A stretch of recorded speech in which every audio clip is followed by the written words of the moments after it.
Hello Tokusatsu community and welcome back to Toku Topics. Today we are finally going to get to talk about, and I'm going to go ahead and review, the brand new Super Sentai Visa Next film, Kaizoku Sentai Gokaiger, Ten Gokaiger. I'm so excited to talk about this. The movie was announced almost 6 months ago, back in June. They revealed this 10 years after movie, and the Memorial Mobiles and the Memorial 35 Red Ranger key set, which are coming out in December. So I got some Gokaiger merchandise out here. I finally got to watch the movie a couple of days ago, and I have a lot to say about it. So let's go ahead and talk all about this film. Before we get started, if you are in a Gokaiger mood right now like I am, perhaps you are trying to track down some of the old merchandise to grow your collection. If you need some help doing that, that's where today's sponsor Buyee comes in to save the day. If you have never heard of Buyee, they are one of the leading Japanese proxy shopping services that you can use to purchase items from stores that don't usually ship outside of Japan, such as Yahoo Japan Auctions, Mercari, and Rakuten. It's super easy to use. You just head to their site, where you can search through the numerous stores, find your items, have Buyee bid on or purchase the item for you, then just wait for them to receive it and ship it to you. This couldn't be a better time to start using Buyee, as they have just added FedEx as an option for their international shipping. And from personal experience, I love this service. I use them a lot to work on getting the Ranger keys I was missing for the Project Unlock series of unboxings. If you'd like to try Buyee this holiday season, there is a link in the description below for new users to get a 2,000 yen coupon when they sign up. So start hunting for Gokaiger merch, Ranger keys, or any other Toku items, and a huge thanks to Buyee for sponsoring this video. So as I get started here, I definitely want to make sure you guys know that there are going to be definite major spoilers in this review. So if you have not seen Ten Gokaiger yet, try to watch it. I can't tell you how I watched it, because we're not really doing that anymore. But you can find it out there. It has been subbed by some of the subgroups and such like that, and I'm sure you'll be able to find it if you want to watch it. But basically, yeah, I'm going to just talk all about the plot here, and all my thoughts and everything, not hold anything back spoiler-wise. So like I said, spoilers beware for Ten Gokaiger. So let's go ahead and kick it off. The Gokai Galleon is destroyed. So this is the Super Mega Force version of the, what is this called? Mega Ship. That's what it was called back then. So the very beginning of this movie is just the Gokai Galleon. It's toast. It's just gone. They blew that thing up. Which, what a way to start the film, let me tell you. I mean, this is an iconic thing of Gokaiger, but also just of Sentai in the last 10 years or so. So to see it just as a smoldering pile of rubble, it tugs at your heartstrings a little bit. And especially with what they do with the Galleon later on in the film, and what its impact is on the new forms that we've seen for this film. I like what they do with it a lot here. And there's no last minute oh well, we've rebuilt the Galleon. No, it's gone. So the Gokaigers no longer have their home, really. And I guess really the access to Gokaio. Which is pretty interesting because there is no mecha battle in this movie. You don't see Gokaio, you don't see Gojujin, you don't see Mahouken or any of that stuff. Because there is just no mecha battle. And I think that it works. I don't think that this film needed a mecha battle at the ending of it. And it just ends with the ground level fight. And then it literally just kind of ends there. And I know I'm jumping ahead quite a bit. But I mean, it's an hour long film or so. And I think that it does have some pacing issues. I mean, this film is not perfect. And I'm going to talk all about that and stuff as we go on here. But for the most part, I was very happy with it, and I think that this was a pretty cool way to start it off. So this film kind of has a sort of reintroduction for all of the members of the Gokaigers. So, we kind of see Marvelous, Joe, and a tiny bit of Guy in that opening kind of sequence there. But kind of one of the main first members that we, get to be reintroduced to is Gokai Green, Don DeGoyer himself. He's back on Earth, and he runs into a group of children who are reading the Super Sentai Encyclopedia book, which is the exact same one that actually got released in real life back in, March or April? The one that I did a video on a couple months ago, which I'm sure a little card will be popping up for that as well. Which is really, really cool for a number of different reasons. Because first of all, that book is amazing. And I loved it before it was an actual, in-universe prop. But now that it's an actual, canon piece of Super Sentai, I love it so much more. Obviously, this is just a commercial for the book. The book even did a tie-in thing to go along with Ten Gokaiger. If you remember the original version of the book, it had the kind of that wraparound sleeve to it. Well, they've kind of new shipments of the book are including a special wraparound sleeve that includes branding for Ten Gokaiger. And if you remember, the original book also had those Sentai Red bookmarks. You get one for every Red Ranger, and now they've released a set of 10 Gokaiger bookmarks you can get with the 6 Gokaiger. So there was like a whole, it's the actual book itself, it's the exact same, they didn't update it in any way for this new promotion of it, but obviously since it's in the film, they were going to promote it in real life, which makes complete sense there. So that's really cool, I like that a lot. Basically, we're kind of figuring out the plot alongside Don, so we're kind of like, he's kind of, the viewer kind of representation here, because he's trying to learn what's going on as well. And basically there is this Super Sentai, like, fighting derby thing going on using the Ranger keys. So the Ministry of Defense, we don't see them, like, go and get the keys. We can just assume that Guy went and, pleaded with all the Sentai to give them their keys, like he did back during the Juoju episodes. There's actually a couple sort of callbacks to the Juoju episodes of, the Gokaiger Juoju episodes that I really, really like those. And I'm happy that this film references that in a couple of ways. But yeah, basically, they just say that Guy went and begged for the keys again. So all the keys are connected to Bosco's trumpet. And I gotta admit, I don't remember what happened to Bosco's trumpet. I couldn't remember if it survived his defeat in Gokaiger. Basically, there's like this big table, like in this room of a bunch of like servers all over the place, and there's Bosco's trumpet in the center, and it's like filtering through power through all of the keys, and then it's summoning copies of the keys, just like Bosco's trumpet usually would have done, that can fight. And basically people are betting on Sentai fights. So it's a neat concept. I definitely think it's fun, because it's obviously not the actual Rangers. There's a couple little cameos in this film, which I'll talk about. But none of them really actually appear with their voices. But you get like a couple themed battles. You get like a shinobi battle that has like Ninja White and like Shurikenger and stuff like that fighting together. So that they're fighting against each other, which is pretty fun to see those kind of fights and stuff like that.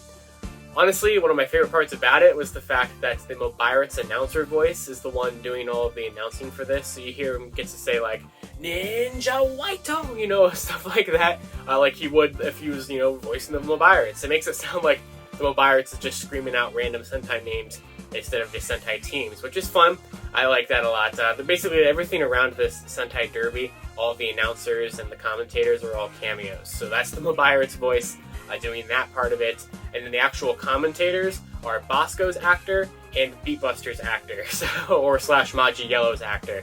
So they're not actually playing Bosco or Beatbuster or Maji Yellow. They don't actually ever appear, like those characters don't actually ever appear. But there's a joke about Bosco, because this guy's name is not Bosco, but it's like very similar to Bosco, so they make fun of that. And there's a whole sequence later on in the film where one of the fights is Maji Yellow and Beatbuster fighting each other, and they both get defeated super easily. And Beatbuster's actor's like, why was that so easy?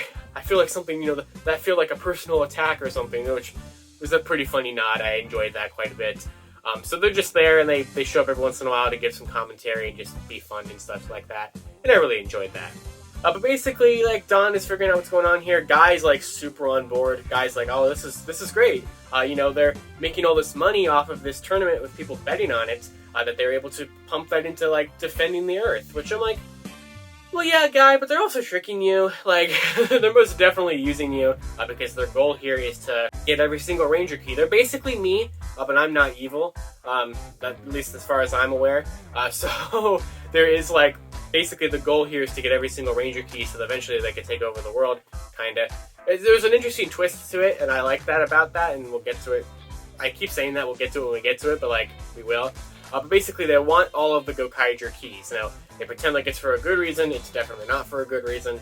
But they already have Gokai Silver's key, and they need the rest of them. So they ask Don for his Ranger key, and he's like, oh yeah, I sold that.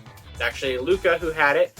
And speaking of her, she's kind of the one that captures Captain Marvelous. That was all part of the Gokaiger's plan and such like that they will reveal later on, because they're all in on this, except for Guy. They leave Guy out of the loop, because I guess they just figured Guy would screw this up, which is kind of funny. But basically, Captain Marvelous shows up to Earth. He's like, alright, some shady stuff is going down here. So he, like, kind of crash lands on a beach. And he's like, alright, I'm going to enter into this tournament. I'm going to win this thing. And if I win this, we're going to end this and all this stuff. And if you guys win, you'll get my Ranger key. Obviously, he's never going to willingly do that. So he just single-handedly, without even transforming, fights 100 Sentai clones, Sentai key clones, like Black Condor, Toku Rokugo, Gosei Red. I mean, there's a lot of them. We don't get to see all 100, unfortunately. We get to see a couple of them, and he's just, like, ripping them apart. I mean, there's no contest here. I mean, he totally could have transformed the whole time. There was nothing prohibiting him from doing that. He just didn't bother, which is, you know, Marvelous being the badass that he is. I can respect it. But let's talk about, like, one of the greatest things in this film, because I need this to be a thing here. When he's doing one of the fights, one of them is against Kirame Silver. Whenever he defeats a ranger in these fights, they, like, fall, they, like, you know, disappear, and then they fall into a ranger key. They turn back into the key. A Kirame Silver Ranger Key, which is one we had never seen before. It's a brand new Ranger Key. We have not seen any toy release of it or anything like that. This is the first appearance of it, and they make it very clear. I mean, it's clear as day right there. It falls to the ground, and they linger on that shot for like an extra second, and I'm like, Bandai, what are you doing here? You can't tease me like this. And they do it again later on. They tease me with the same key. Kirame Silver gets a lot of love in this film. They use the brand new keys in this film, but we don't get to see the other members of the teams. We just get to see those reds. We don't even get to see the Zenkaiser key. That one is toy exclusive. It's not in this movie. You only get to see the reds through Zyuohger, through Kiramager. So they very distinctly make sure that the podium of all the keys is pointed in a direction to where you can't see the table that would be like Zyuohger through Zenkaiger. I wanted to see those keys so badly, but it doesn't drag this film down, because at least this film gives me hope with more keys because of that especially. But yeah, so that happens. So Guy grabs the brand new Red Ranger keys, he throws them at Marvelous and I Am. They are the only ones who get to do any Gokai changes in this movie, which is one of my biggest complaints. But it's still really good though. So basically there's 6 new keys for them to use. So Marvelous uses Zyuohger and Q Ranger, so that's a fun one. The first one he uses is Zyuohger, which I think is a fun connection back to those episodes and such like that from 5 years ago. And then I Am uses Rusol Red and Kirame Red. And then they also tag team together to finish off all the clones with, you know, Marvelous using Pater and Ichigo, and I Am using the Lupin Red from Lupin Pat, and finishing off the clones there. And, you know, of course, getting to use these 6 Sentais that we never used before. So you get to hear the Mobirat's voice, scream them all out. We already know that those are getting toy releases. We know that the Memorial Mobirat's coming out next month has those sounds programmed into that. And it's perfect. It's really, really good. You get a gender-swapped Rusol Red, Lupin Red, and Kirame Red from that. You get a lot of really cool scenes in that, and you get Yoshilucky when he transforms into Shishi Red and such like that. It's so good. I love it a lot. And basically we find out that I Am, but before she went to, you know, save Marvelous and such like that, was actually on Crystallia. So we actually get a cameo from Kirame Silver himself. Takamichi actually shows up. He doesn't transform into Kirame Silver. We just see that key clone of him earlier on. But he's there. It's, you know, it's the Crystallian set from Kiramager. It's actually him. And he talks to I Am, and then I Am steals something from him, which we see Luca with later on. Because eventually here, Guy and Don are thrown into a jail, which, I mean, this has actually happened before. They gave the keys to Marvelous and I Am. I'm kind of jumping all over the place here. But then, basically, we find out that Luca was totally in on this plan as well when she captured Marvelous for this whole thing. When she captured Marvelous, she sold them her Ranger key. So they had, at this point, the Gokai Silver and the Gokai Yellow key and such like that. So when she shows up to save Dawn and Guy and everything, not only does she show up in a really funny way, doing a live stream bit, or she's gonna reveal the identity of these monsters to the whole world, she shows up with this special mirror from Crystallia that shows someone its true self.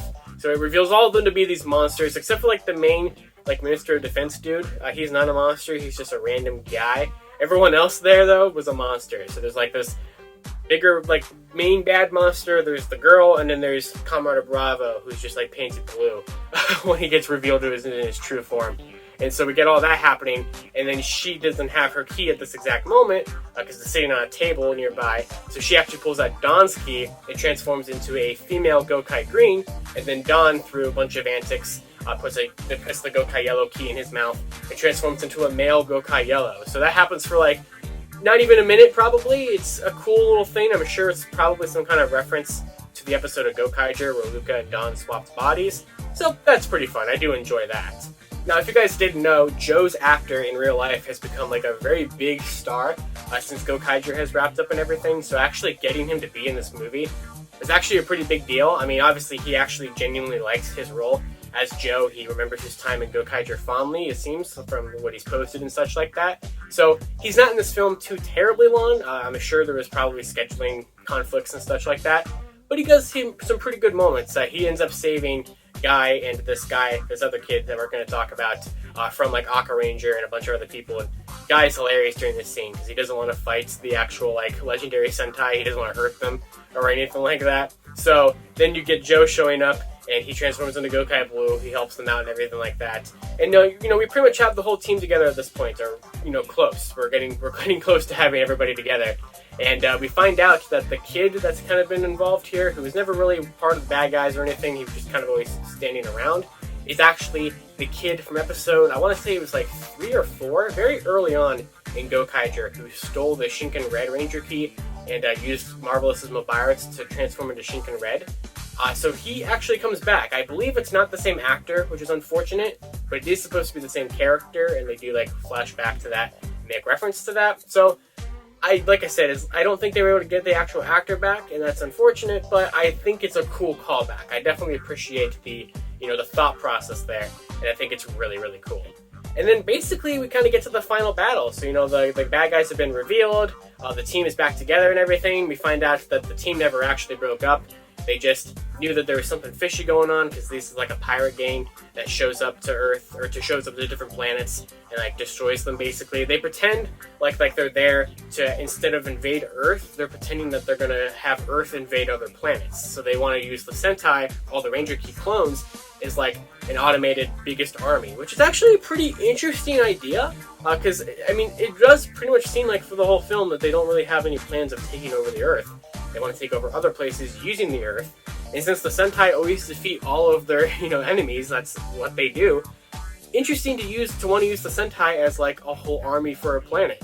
There's so many of them at this point that you could definitely do that and probably make some pretty good progress. So I thought that was a really interesting kind of twist on this event, or on this plan, that I didn't see coming, and I liked it a lot. Even if I don't even know if it was a lie or not, but if it was, oh well. But if it wasn't, cool idea. I think it's neat. But basically, Guy's like, oh, you guys should have filled me in or whatever, and they're like, no. And then we get the final battle. So they all, absolutely amazing. They all walk up. They're, the music plays. They're like in this like parking garage, like lower level of this building. And we get the full transformation. We get the roll call with like a helmetless roll call. They fight and everything like that. And then we find out that Joe has the kind of soul of the Gokai Galleon, which basically looks like one of like the gems from Kira Major or something like that. And it transforms into the Gokai Galleon Ranger Key. So the key that we saw all the way back in June, that's going to be coming out this March with the Blu-ray and DVD release of the Ten Gokaiger film. So it turns into that, and there's just one of them, so they don't all like get one or whatever. They put it in the Mobiles, and it unlocks the Gokai Cross Form. So it gives each of them some kind of new piece of armor that allows them to basically have an upgrade. So Luca and Iam get leg upgrades, since that's what their mecha are on Gokai-O. Don gets this giant gun upgrade. Joe gets this giant sword upgrade, and then Marvelous gets like a full Galleon-themed armor, which you've probably seen the pictures of and such like that. And it's great. I love the Gokai Cross armor. Guy makes a little comment about the fact that he didn't get one. Yeah, he just uses good old gold mode. They don't even update gold mode. It's still just through the Gokaiger stuff. But it's awesome to see them finally all get upgrades here, and they use it really well. Everybody's fighting with them and such. They defeat pretty much everybody except for like the main dude. So we're using this new cross armor, and then they're outside, and they just have this badass line about having been a Sentai for 10 years. They kind of know what they're doing and such like that. It's just so good. And then they use the cross armor. They like unlock it more to kind of have it like, fully open up and everything. And this is what gives the Gokai Red like all cross armor. I don't know the official name of it, but this is the form where he uses all of the different pieces of the cross armor that you saw throughout the film. And using that, he finishes off this final bad guy there. And then that's pretty much the end of the movie. They pretty much just walk away from this battle, but not before Navi shows up. So Navi, earlier on in the film, makes an appearance as kind of the commentator, or kind of like the broker or whatever for this this whole derby thing going on. So Navi shows up and was like, oh, the Gokaigers, you guys are back! 5 years ago you left me here, and I had to like find out something to do, or like make ends meet by doing this job. And so like, where were you guys? Because if you remember, the last time the Gokaigers were on Earth was during the Zyuohger episodes 5 years ago already. And at the end of those episodes, they take off in the Gokai Galleon, and they leave Navi behind. Navi's just chilling at the Zyuohger's place, and is freaking out because the Gokaigers left them behind. And I'm like, they referenced it, so Navi's just been waiting on Earth for 5 years for the Gokaigers to return, and then they leave him behind again. They leave Navi behind again. They walk away, and Navi's like, wait, no, you guys left me behind again. So they just really hate Navi for some reason. So, man, I mean, poor Navi, getting no love in this movie. But then Navi's like, well, I guess I will. Let's end the film with the new Super Sentai Hero Getter. So we get to see clips from pretty much every episode of Gokaiger, or a lot of the main big moments as the credits roll. And they've seen the new version of the Super Sentai Hero Getter, which is updated to have through Zenkaiger. I love that they've updated this every 5 years since Gokaiger's come out. That's been fantastic. And then we get kind of a mid-credit scene where they're all eating, curry and stuff like that, as they usually would. And they reveal that Marvelous has been wearing this eye patch this whole movie, and he didn't actually lose an eye. He just has like a sty on his eye, or like a pink eye kind of thing going on. He didn't actually need the eye patch. It was just because his eye was injured a little bit, or had, diseased. He didn't lose it, and everyone's like, what, you didn't lose it? So that was a fun little moment. And then in this sequence, Iam holds up the Kirame Silver Ranger key again. And it's like, oh, we need to give these keys back to their, original members. And I'm like, or we also need to sell it on Bandai. Like, I want this key. And they just put it right in front of my face again and don't give it to me. But that's it. That's pretty much Ten Gokaiger in terms of, like, the plot summary here. And kind of just what happened in it. And this movie's fantastic. It really is really, really good. Every character feels just like how they used to be.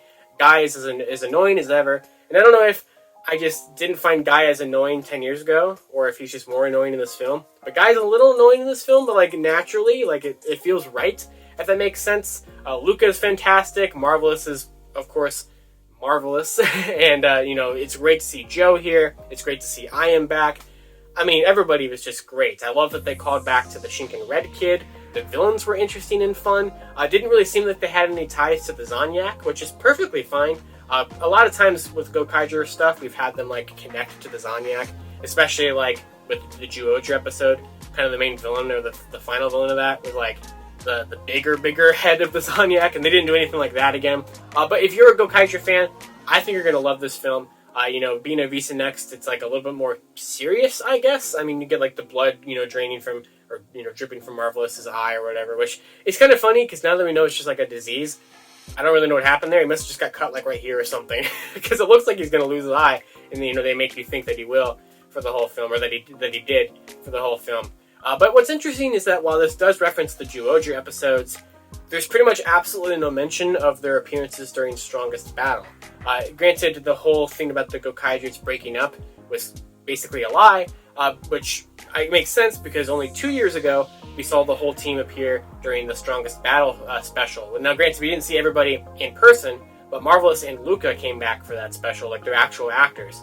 And we saw the Gokaigers as like the very first scene in Strongest Battle as they're defeated by Geisel. So it's been at least 2 years since we've seen the Gokaigers together, but it is accurate that it's been 5 years since we saw them on Earth, because Strongest Battle is not on Earth.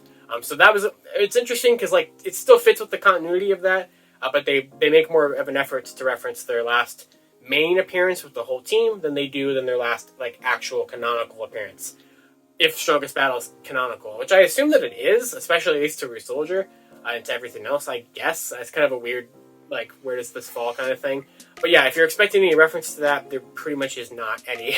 But if you're expecting references to the Juoja episode, I think you're going to be pretty satisfied with that. But, like, honestly, the film made me tear up a little bit during, like, the roll call scene, the music and everything. It's just, I knew, like, you know what you're going to see. You've seen it 100 times before, but it's so more powerful that it's been 10 years since Gokaiger was a thing. I'm so happy that these characters came back. I'm so happy that they come back so often. And even though they do, it's still been 5 years since we've seen all 6 of them. And, back then, it'd only been a couple years since we saw them in, like, Go Busters versus Gokaiger or something, or Superhero Tyson or something like that. So it didn't feel as long. And here it's been longer than it's been ever, really. And so to get them all back, and I'm sure they'll probably come back again at some point. I mean, with Sentai's 50th happening in 5 years, I would not be surprised if they come back again in like 5 years or whatever. I don't think we've seen the last of the Gokaigers, but that's just probably me being a little selfish, wanting to see more and more of them all the time. If this is our final time seeing all 6 of them, I think it's a good send-off. It's a fun revisiting of the team, seeing where they are now, seeing what's happening with the Ranger keys, what everybody's been up to and such like that, and still like having some real consequences. Like the Gokai Galleon is not fixed at the end of this movie. Its spirit turns into a Ranger key, which I'm assuming they can use for if they want to use that form again, they probably can. As far as I don't see why they couldn't. So it gives them like a proper upgrade and everything, and it works. Everything just works. And like I said, there's a little bit of pacing problems, a tiny bit. I think some of the scenes kind of go on for a little while. I wanted to see some more of other things. Like I kind of wanted to see more of these battles. I wanted to see more Gokai changes, especially because nobody else got to do it. I think it'd be really cool if we would have been able to see Gokai Silver transform into some of the 6 Rangers we've had since Gokaiger. At least for that, I think it would have been cool to see. I would have really liked to see the Zenkaiser key used by Marvelous. I think that would have been fun. Or really any kind of Zenkaiger connection, because it connects more to Cure Major than it does to Zenkaiger, which is fine, but I just think it's kind of strange that it doesn't really try to make an effort to connect it to the current anniversary season that's going on. I would love to hear your guys' thoughts in the comments below. What did you think of this film? What were your favorite moments? What did you want to see that you didn't see? Are you pre-ordering, or did you pre-order all that memorial stuff? Or are you going to do it now that you've seen the film? I'd love to hear what you guys have to say. Let's talk all about Gokaiger down in the comments below. And this is the first video of my Gokaiger month series that I'm doing here for December on Toku Topics to celebrate Ten Gokaiger and to celebrate the new memorial stuff about to drop. We're going to do a bunch of Gokaiger videos this month because I'm in a big Gokaiger mood, and, who doesn't want to talk about Gokaiger? It's always fun to talk about Gokaiger. So, like I said, love to hear what you guys have to say, and thank you all for watching. Of course, until next time, you can follow me on Twitter at LiveRangerKey or at LightningFigPR. And until next time, Gokai Change. Once again, huge thanks to Buyee for sponsoring this video. Be sure to check the link in the description below for new users to get a 2,000 yen coupon when they sign up.